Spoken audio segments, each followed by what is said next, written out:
愛望基金會推出數位科技學習計劃，要協助視障者學習操作手機、電腦等等的輔助工具。所發布調查顯示，台灣視障者上網率僅才50.9%爾。基金會是呼籲社會各界，就要鼓勵視障者學習數位工具，也建議政府改善網頁的認證碼設計，讓視障者會當順利加入去數位生活。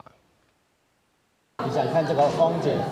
然後你就單指點兩下。服務視障者愛望基金會有開數位學習的課程，老師佇現場示範安怎操作手機甲 AI 輔助辨識，用螢幕基因來朗讀。是足恐慌的，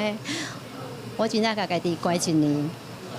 這一年的時間，我唔知哪過的。手機的課程，就是因為安尼鼓勵，我才知影原來這個世界冇這種物件，會當這個軟體。會當教阮看無的人，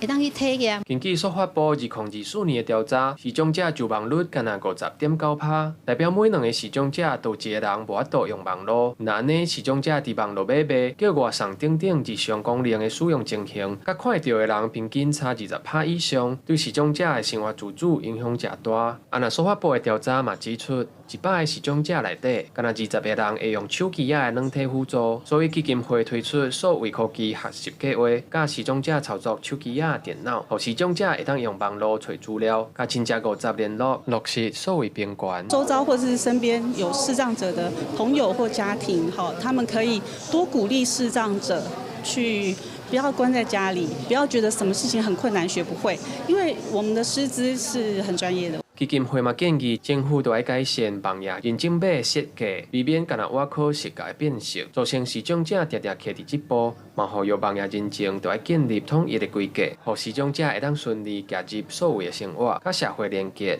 記者郭金陽、王志剛台北報道。